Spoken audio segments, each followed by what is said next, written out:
आपका स्वागत है मिडनाइट मिथोस में, जहां मैं लाती हूँ हॉरर थ्रिलर कहानियाँ। आज की कहानी है एक काले जादू के ऊपर और उस कहानी का नाम है अस्पताल की वो छाया। दोस्तों, अगर आपको हॉरर थ्रिलर कहानियाँ सुनना पसंद है तो मिडनाइट मिथोस को सब्सक्राइब करना मत भूलिएगा। धन्यवाद। ये बात है लगभग 1950 के आसपास की। ये कहानी ऐसी है कि मैं कभी भी भूल नहीं पाऊंगी। उस रात बारिश बहुत तेज हो रही थी। मुझे अपनी दादी के साथ सोना बड़ा पसंद था। हमारे कमरे में एक छोटा सा दिया जल रहा था। उस रात मेरी दादी की बहन आई हुई थी और वो मेरी दादी को कुछ ऐसा बताती है कि देखते ही देखते अगले कुछ दिनों में और महीनों में और साथ ही सालों में सब कुछ बदल गया। मैं आज भी सोचती हूँ कि काश मैं उस रात सच में सो जाती तो ये सब मुझे देखना ना पड़ता और ना ही उस रात सुनना पड़ता। लेकिन मैं जाग रही थी। मेरी दादी को लगा शायद मैं सो चुकी हूँ। मेरी दादी की बहन ने उन्हें बताया, मधु बहन, मुझे लगता है कि मैं अब बच नहीं पाऊंगी। मुझे लगता है कि अब बस सब कुछ तबाह होने वाला है। तभी मेरी दादी ने कहा, अरे शकुंतला, ऐसा क्यों सोच रही हो तुम? ऐसा नहीं सोचते, क्या हुआ है? मेरी दादी की बहन ने अपनी बात पूरी की। मधु बहन, मुझे लगता है कि कुछ बहुत बड़ा और भयंकर होने वाला है। मैं ना कल अस्पताल गई थी। मुझे एक रात वहाँ रुकना पड़ा क्योंकि मैं बहुत बीमार हो गई थी। कुछ खाया पिया नहीं जा रहा था कुछ दिनों से। तो डॉक्टर साहब ने बोला कि दाखिल होना पड़ेगा। उन्होंने ग्लूकोज की बोतलें चढ़ाई। बहन, उस रात मैंने अपने बेटे को घर भेज दिया, ये सोचकर कि कोई बात नहीं, कुछ ही घंटों की बात है, वो घर जाकर आराम कर ले। मैं कमरे में अकेली पड़ी थी। कमरे में एक हल्की सी खिड़की खुली थी जहाँ से हल्की हल्की हवा अंदर आ रही थी और मेरे कमरे का दरवाजा भी हल्का सा खुला था। पता नहीं फिर बहन कब मेरी आंख लग गई। पता नहीं कब और कितनी देर बाद, लेकिन मेरे कानों में कुछ फुसफुसाहटें होने लगी। मैंने आंखें खोली तो कुछ भी नहीं था, लेकिन वो फुसफुसाहटें बंद ना हुई। वो कभी मेरे कान के पास आकर फुसफुसाहट होती, कभी दूर जाकर। वो बहुत भारी सी आवाज थी और समझ में नहीं आ रहा था कि वो क्या बोल रहे हैं। और वो 2-3 आवाजें थी, भारी भारी आवाजें। फिर मैंने मंत्र पढ़ने शुरू कर दिए। फिर पता नहीं कैसे बहन और कब मेरी फिर से आंख लग गई और फिर जोर से दरवाजा बंद हुआ। लेकिन जब मैंने आंखें खोली तो उतना ही खुला था जितना पहले था बहन। पर मुझे पूरा यकीन है कि दरवाजा बंद हुआ था और वो भी ऐसे जैसे किसी इंसान ने बंद ना किया हो, किसी ऐसी चीज ने बंद किया हो कि समझ में नहीं आ रहा बहन। वो इतनी जोर से दरवाजा बंद हुआ था, लेकिन जब मैं उठी तो कुछ भी नहीं था। फिर मुझे ऐसा लगा कि मेरे पीछे 3 परछाइयां काली वो गुजर कर गई हैं। मैंने पीछे मुड़कर देखा तो कोई भी नहीं। फिर मेरे पीछे से फिर से गुजर कर गई। फिर मैंने जब आगे मुड़कर देखा तो कोई भी नहीं। बहन, मैं बस अस्पताल के बाद सीधा ही आपके पास आ गई। इसलिए आज पूरा दिन मेरे से बताया नहीं गया। मैं चाहती थी कि आपको अकेले में बताऊं। बहन, मुझे लगता है कि हमारे साथ कुछ बुरा होने वाला है। इससे पहले कुछ होता मैं आपको बताना चाहती थी। ये कहानी सुनते ही मैं डर गई थी, लेकिन मैं कुछ बोली नहीं। तभी मेरी दादी ने कहा, शकुंतला, ऐसा कुछ नहीं होता। पाठ पूजा किया करो, सब कुछ अच्छा होगा। ऊपर वाले का नाम लेना मत भूलना, कुछ नहीं होगा। और ये सब वहम भी हो सकता है तुम्हारा, लेकिन तुम बस भगवान का नाम लो, कुछ नहीं होगा, समझी? अब सो जाओ आराम से। लेकिन सच तो कुछ और ही था। उसके बाद से मेरी दादी की बहन कुछ भी बोल नहीं पाती थी और कभी कभी अचानक बोलने भी लगती थी। मैं बहुत हैरान होती थी। एक दिन हमारे घर मेरे चाचा, जो कि मेरी दादी की बहन के बेटे थे, वो संदेशा लेकर आए। मेरे चाचा बहुत अच्छे थे और उनका हमारे परिवार के साथ बहुत प्यार था। उनका ही नहीं, मेरी दादी की बहन का पूरा परिवार और मेरी दादी की बहन, जिनको मैं दादी ही बुलाया करती थी, वो सब लोग बहुत अच्छे थे। कभी कभी मैं उनको मौसी भी बुलाया करती थी क्योंकि मेरे पिताजी उन्हें मौसी बुलाते थे, तो मुझे भी मौसी बुलाने में बड़ा मजा आता था। वो ऐसा था कि मेरी खुद की मौसी नहीं थी, मेरी माँ सिर्फ इकलौती बहन थी। मैं बहुत खुश थी उस दिन क्योंकि गर्मियों की छुट्टियों में मुझे अपने दादी के घर, मेरा मतलब मेरी दादी की बहन के घर, मुझे वहाँ जाकर रहना बड़ा अच्छा लगता था। मैं अपनी नानी से ज्यादा अपनी दादी की बहन के घर जाया करती थी। मैंने देखा मेरे चाचा बैठकर सबसे बात कर रहे थे। मैं भागकर कमरे में गई। मैंने अपना सामान पैक किया और मैंने अपनी माँ से कहा, माँ, मैं जा रही हूँ, चाचा आ गया मुझे लेने, मैं आऊंगी अब कुछ हफ्ते बाद। मैंने ये भी नहीं सुना कि मेरी माँ पीछे से मुझे आवाज लगा रही थी। मैं भागकर वहाँ पहुंची जहाँ मेरे चाचा और सब लोग बैठे थे। मैं जब वहाँ पहुंची तो सब लोग मुझे देखकर चुप हो गए। मेरे चाचा के आंखों में आंसू थे। मुझे समझ में नहीं आ रहा था कि क्या हो रहा है। उस वक्त तो मुझे समझ में नहीं आया, लेकिन बाद में मुझे समझ में आ गया था। मैं आज भी सोचती हूँ तो आंखों में आंसू आ जाते हैं। जो कुछ भी हुआ मेरी दादी की बहन के परिवार के साथ और मेरी खुद की दादी के साथ, मेरा मतलब मेरी दादी की बहन के साथ, वो अगर मैं वहाँ ना जाती तो मुझे पता ना चलता और फिर मैं आप लोगों को भी बता ना पाती। मैं अपना सामान से भरा बैग लेकर अपने चाचा के पास आकर खड़ी हो गई। मैं ये कहने ही वाली थी कि चले, तभी मेरी दादी बोली, अरे बेटा, तुम नहीं जा सकती, तुम्हारी दादी बीमार है वहाँ पर, तो तुम बेटा देख नहीं पाओगी। मैंने जिद की। मैंने कहा, नहीं दादी, मैं जाऊंगी। क्यों ना जाऊं? तो क्या हो गया अगर वो बीमार है? मैंने कहा, सिर दबाऊंगी ना, मैं उनकी टांगे दबाऊंगी। आप फिक्र ना करें, वो ठीक हो जाएंगी। मुझे पता है वो ठीक हो जाएंगी। मैं जाऊंगी, मैं अपने दादी को मिलने जाऊंगी और मैं वहां पर रहूंगी। चाचा चलो चले हम। तभी मेरे चाचा ने कहा, अरे मौसी कोई बात नहीं, बच्ची है, जिद कर रही है, ले जाऊंगा मैं, आप फिक्र ना करें, आप बस अपना ख्याल रखें। तभी मेरी दादी ने कहा, हाँ तुम बेटा अपना और सबका ख्याल रखना। और शकुंतला का भी मैं आऊंगी, कल आऊंगी। अभी तुम इसको ले जाओ, मैं आऊंगी देखने, मेरे से देखी नहीं जाएगी उसकी हालत, पर मैं आऊंगी। मुझे उन सब की बातें समझ में नहीं आ रही थी। मुझे समझ में नहीं आ रहा था कि मेरी दादी की बहन इतनी जल्दी एकदम से कैसे बीमार होगी। हाँ मैं जानती थी कि वो पहले से बीमार थी, लेकिन इतनी बीमार की मेरे से उनकी हालत देखी नहीं जाएगी ये तो नहीं था। और ऊपर से आज सुबह ही तो वो मिलकर गई थी। मैं जानती हूँ कि मैं उनके साथ सुबह जा सकती थी, लेकिन वो क्या है ना, मुझे टांगों में जाना अच्छा नहीं लगता। मुझे तो अपनी चाचा की सुंदर सी मोटर गाड़ी में बैठना और उनके साथ जाना अच्छा लगता था। मेरे चाचा बहुत ही खुशमिजाज आदमी थे, लेकिन उस वक्त जब मैं और मेरे चाचा हम लोग गाड़ी में बैठे थे तो मेरे चाचा कुछ नहीं बोले। ऐसा वैसे होता नहीं था, मेरे चाचा कुछ ना कुछ बोलते रहते थे और मुझे हंसाते रहते थे। इसलिए तो मुझे उनके साथ उनकी सुंदर सी मोटर गाड़ी में जाना अच्छा लगता था। मेरी दादी की बहन कभी भी आती तो मैं उनके साथ कभी भी नहीं गई थी। हाँ हालांकि मेरा उनसे बहुत प्यार था, लेकिन अपने चाचा से एक अलग ही प्रेम था। पर उस दिन मेरे चाचा कुछ नहीं बोल रहे थे। उनका ऐसा बर्ताव देखकर मैं बहुत हैरान थी। हम लोग घर पहुंचे तो मैं भागकर अपनी दादी के कमरे में गई। मैंने अपनी दादी के कमरे का दरवाजा खोला तो देखा कि मेरी दादी बिस्तर पर लेटी थी और वो पैरालाइज्ड हो चुकी थी। ये देखकर मेरे पैरों तले से जमीन खिसक गई। आज सुबह वो बिल्कुल ठीक थी। एकदम से उनकी ऐसी हालत देखकर मेरे आंखों में आंसू आ गए। मानती थी कि मैं उस वक्त बच्ची थी, लेकिन इतनी भी नहीं कि ये समझ में ना आए कि अब मेरी दादी की बहन, जिनको मैं भी दादी बोलती थी, वो अब अच्छी तरह या फिर कभी भी बोल नहीं पाएंगी। तभी मुझे देखकर मेरी दादी ने अपने दूसरे हाथ के इशारे से बुलाया। मैं धीरे धीरे उनके पास जाकर खड़ी हो गई। उन्होंने मेरे सर पर अपना हाथ रखा और मुझे प्यार करने लगी। मैं हैरान थी कि एकदम से ये सब क्या हो गया। लेकिन एक बात, उनके बिस्तर के पीछे बहुत अंधेरा था, इतना घना कि ऐसा लगता कि वहां पर दीवार ही ना हो। उन्होंने मुझे प्यार किया तभी मेरी चाची और मेरी ताई, जो कि मेरी दादी के 2 बेटों की बीवियां थी, वो मेरे पास आ गई और वो मुझे अपने पास ले गई। उन्होंने कमरे का दरवाजा लगा दिया। मेरे चाचा जी की बेटी रिधिमा और मेरे ताऊ जी का बेटा अरुण भाई, हम तीनों छत पर बैठे थे और मेरी ताई जी और चाची जी रसोई में खाना बना रही थी। मेरे ताऊ जी दादी के पास बैठे थे, मेरे चाचा जी भी उनके पास ही थे। तभी मैंने अरुण भाई से पूछा, भाई ये एकदम से क्या हो गया दादी को? आज सुबह तो वो बिल्कुल ठीक गई थी, एकदम से पैरालाइज कैसे हो गई? मेरे अरुण भाई 12वीं कक्षा में पढ़ते थे और उन्हें साइंस के बारे में काफी ज्ञान था। मेरे भाई ने कहा, अरे निम्मी, ये स्ट्रोक कभी भी आ सकता है। आप लोगों के घर से जब आई तो बरामदे में तड़पने लगे और उन्हें स्ट्रोक आ गया। उस वक्त सुबह सुबह थी तो हम लोग भागकर उन्हें अस्पताल ले गए। डॉक्टर ने शाम तक डिस्चार्ज कर दिया। उन्होंने कहा कि ये पैरालाइज्ड हो चुकी हैं और सब कुछ निम्मी तुम्हारे सामने है। इतना कहते ही अरुण भाई और रिधिमा चुप हो गए। मैं समझ सकती थी, अगर मेरा ही इतना प्यार था उनके साथ तो उनकी तो सच में दादी थी, उनका तो प्यार हो गई। मैंने तभी अरुण भाई से कहा, भाई वो सब तो ठीक है, लेकिन जहाँ दादी लेटी है बिस्तर पर, उस बिस्तर के पीछे अंधेरा है, इतना घना अंधेरा, नजर ही नहीं आती कि वहां पर कोई दीवार भी होगी। हाथ डालो तो ऐसा लगता है कि हाथ अंधेरे में ही गुम जाएगा। तभी अरुण भाई ने बोला, क्या? अरे वो वैसे ही होगा, वो वहां पर उस वक्त बत्ती नहीं जगाई होगी इसलिए, वरना अंधेरा तो नहीं है वहां पर। और क्या, दीवार तो है ही वहां पर। तभी हमें ताई जी ने आवाज दी खाना खाने के लिए। हम लोग खाना खा रहे थे और मेरी ताई जी खाना लेकर अपनी सास के यानी मेरी दादी के कमरे में गई। हम लोग खाना खा रहे थे चुपचाप। खाना खाने के बाद सब अपने अपने कमरों में सोने चले गए। मुझे याद पड़ता है कि अरुण भाई और रिधिमा अपनी दादी के साथ सोते थे और मैं भी उनके साथ। लेकिन उस रात सब लोग अपने अपने कमरों में थे और अरुण भाई और रिधिमा अपने कमरे में। लेकिन मैंने पहले से सोच रखा था कि मैं अपनी दादी की बहन के साथ यानी मेरी दादी उनके साथ ही सोऊंगी, चाहे कुछ भी हो जाए। मैं दरवाजा खोलने वाली थी कि ताई जी बोले, निम्मी बेटा तुम जाकर अरुण भाई और रिधिमा के साथ उनके कमरे में चली जाओ, उनके साथ जाकर उनका बिस्तर शेयर कर लो। यहाँ पर दादी बीमार है ना, इसलिए बेटा उनके पास तुम मत सोना, हम लोग तो पास में हैं, उन्हें कुछ भी चाहिए होगा तो हमें सुनाई पड़ जाएगा, तुम जाओ। तभी मैंने ताई जी को बोला, हाँ ताई जी मैं समझ गई हूँ कि वो बीमार हैं, लेकिन आप खुद सोचे ना, आपको वो आवाज़ देंगी जहाँ फिर किसी चीज़ का खड़का करेंगी तो आपको भाग कर आना पड़ेगा।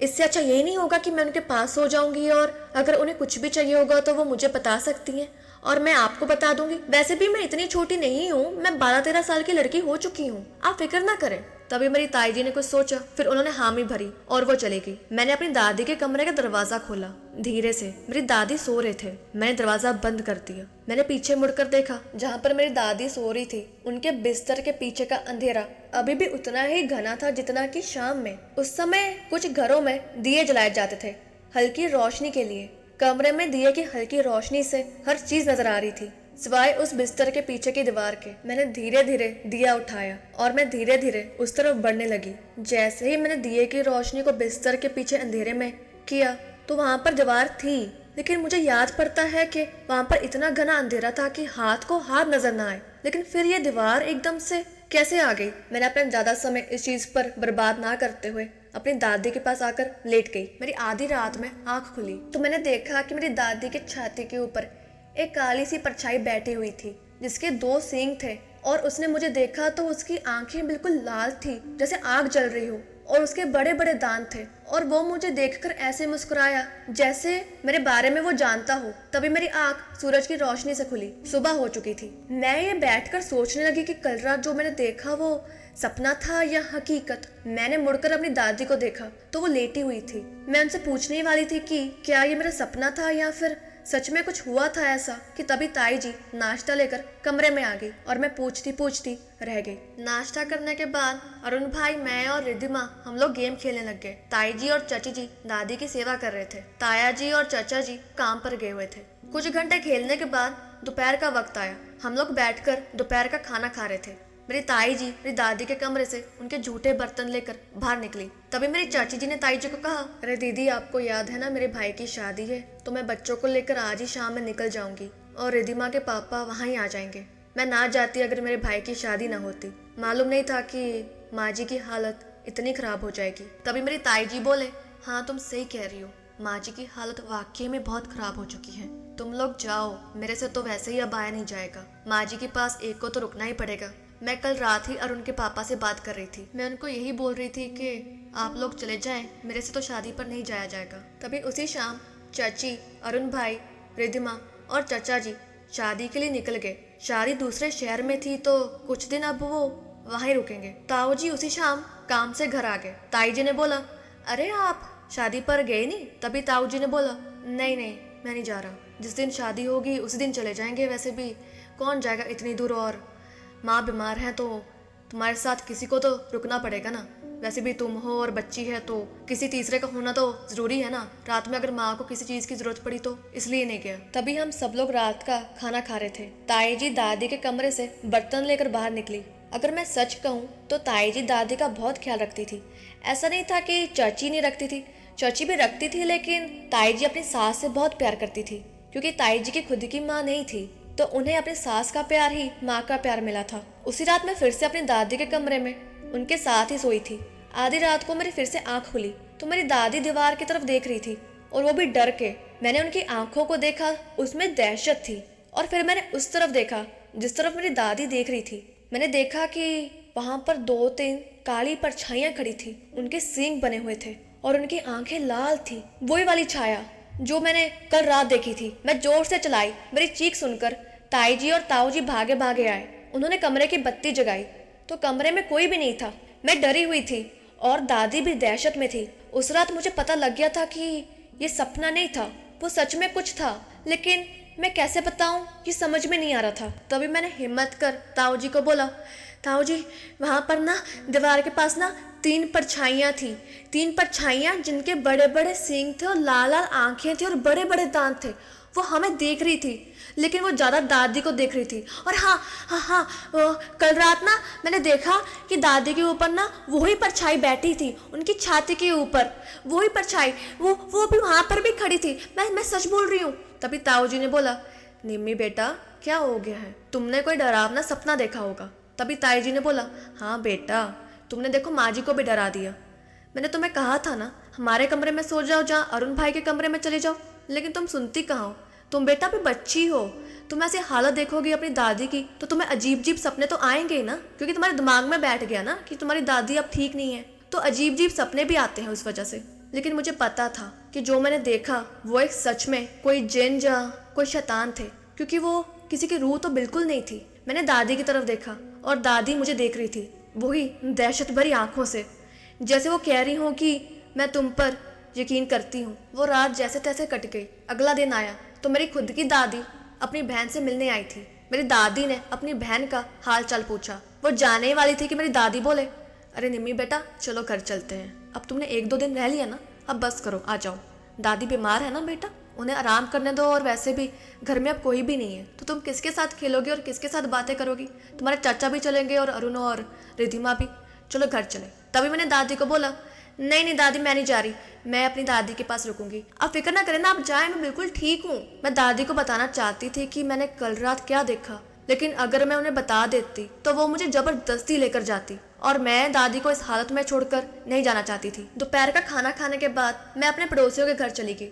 हमारे पड़ोसियों की बेटी उषा वो अपनी नानी से मिलकर वापस आ चुकी थी, और मैंने सोचा कि मैं उसके साथ जाकर कुछ वक्त बिता लूं। मेरे ताऊ जी काम पर गए हुए थे, मेरी ताई जी मेरी दादी की सेवा कर रहे थे और उनके पास कुर्सी पर बैठे थे। तभी मैंने ताई जी को बोला, ताई जी मैं ना उषा के पास जा रही हूँ, उषा वापस आ गई है। तभी मेरी ताई जी ने बोला, हाँ हाँ ठीक है बेटा, ध्यान से जाना। मेरी ताई जी कुर्सी पर बैठी कुछ बुन रही थी और मेरी दादी से बातें कर रही थी। मैं 1.5-2 घंटे बाद वापस आई और आते ही मैं दादी के कमरे में भाग कर गई। मैंने देखा कि ताई जी कुर्सी पर लेटी थी और दादी के आंखों में आंसू थे। मैं घूमकर ताई जी के सामने आई तो मैंने देखा कि ताई जी की आंखें ऐसे खुली थी जैसे उन्होंने कुछ डरावना देख लिया हो, और उनका मुंह खुला का खुला और उनके हाथ पांव बिखरे हुए। मैं चीख चीख कर ताई जी को बुला रही थी, लेकिन ताई जी कुछ जवाब नहीं दे पा रही थी। मैं भागते ही उषा के घर गई और उन पड़ोसियों को लेकर आई। उन्होंने आकर देखा तो उषा के पिताजी ने उषा की माँ को कहा, मुझे लगता है कि ये जा चुकी हैं, सांस नहीं चल रही इनकी।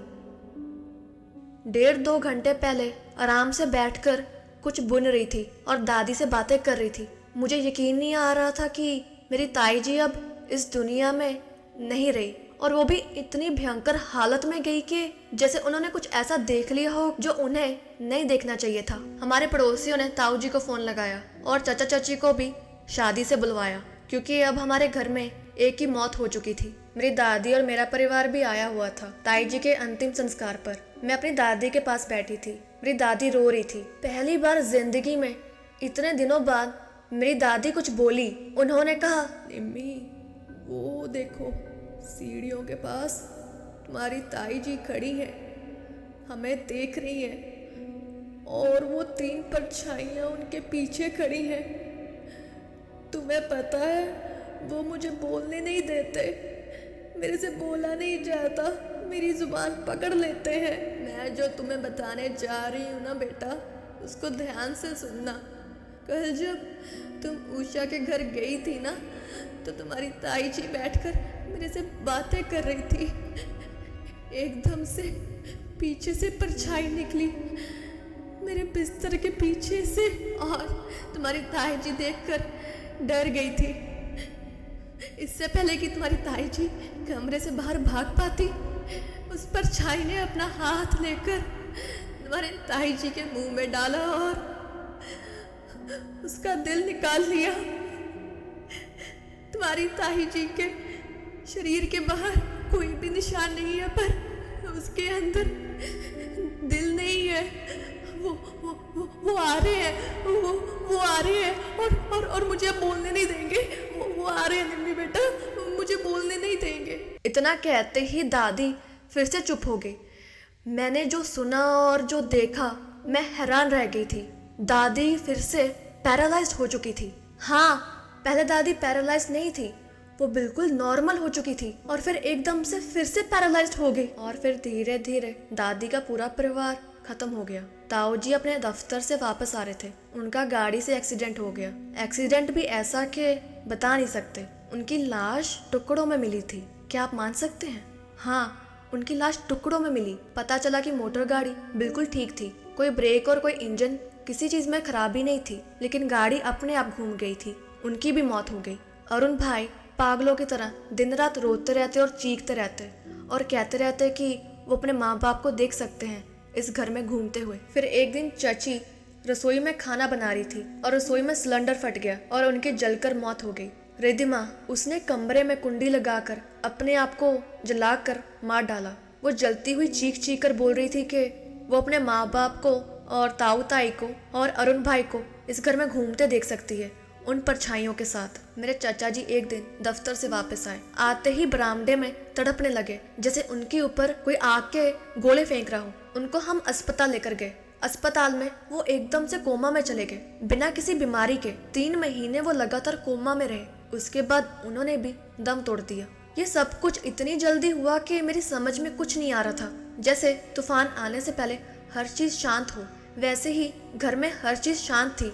कोई भी चीज हो रही थी तो वो दादी के कमरे में हो रही थी, लेकिन एकदम से इतना बढ़ गई कि सबकी मृत्यु हो गई। उस घर में अब दादी ही रहती थी। जब भी मुझे वक्त मिलता मैं अपनी दादी के पास आ जाती थी। मैं उनके साथ 11 साल तक रुकी। 11 साल मेरी दादी की बहन यानी मेरी दादी 11 साल वो तड़पी। कभी वो बोलती, कभी ना बोल पाती, कभी चीखती, कभी रोती, और जब भी बोलती वो बस यही कहती कि देखो देखो देखो निम्मी, तुम्हारे ताऊ ताई, तुम्हारे चचा चाची और अरुण और रिधिमा, उन परछाइयों ने उन्हें पकड़ रखा है। वो इस घर में घूम रहे हैं और मेरे बिस्तर के आसपास भी घूम रहे हैं। एक रात मैं अपनी दादी के पास उनके कमरे में बैठी थी। तभी बिस्तर के पीछे अंधेरे में मुझे कुछ दिखा। उसका एक सींग, उसकी एक लाल आंख और उसकी हल्की सी डरावनी मुस्कुराहट। उसके बाद सुबह मेरे माँ बाप घर आए। उन्होंने आकर देखा तो दादी अब जा चुकी थी। अगले दिन अंतिम संस्कार के वक्त मेहमान आए हुए थे।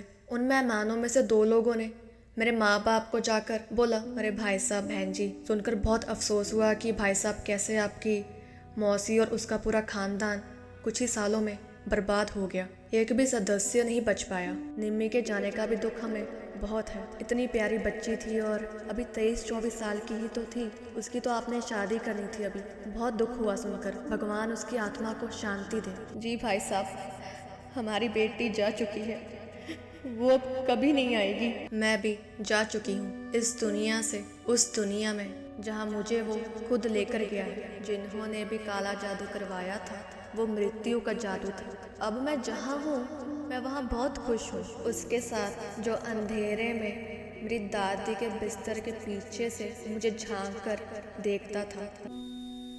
अब सवाल ये है कि निम्मी उस काले जादू का निशाना नहीं थी। वो तो निम्मी की दादी की बहन और दादी की बहन का परिवार उस मृत्यु जादू के लिए निशाने पर था। तो फिर इस काले जादू का असर निम्मी पर कैसे पहुंच गया? क्या निम्मी ने खुद चुना था वो शैतान? क्योंकि काला जादू जिसके लिए करवाया जाता है वो उसी को लेकर जाता है। तो आप सोचिए कि वो निम्मी को क्यों लेकर गया। मैं आपको फिर मिलूंगी एक नई हॉरर थ्रिलर कहानी के साथ।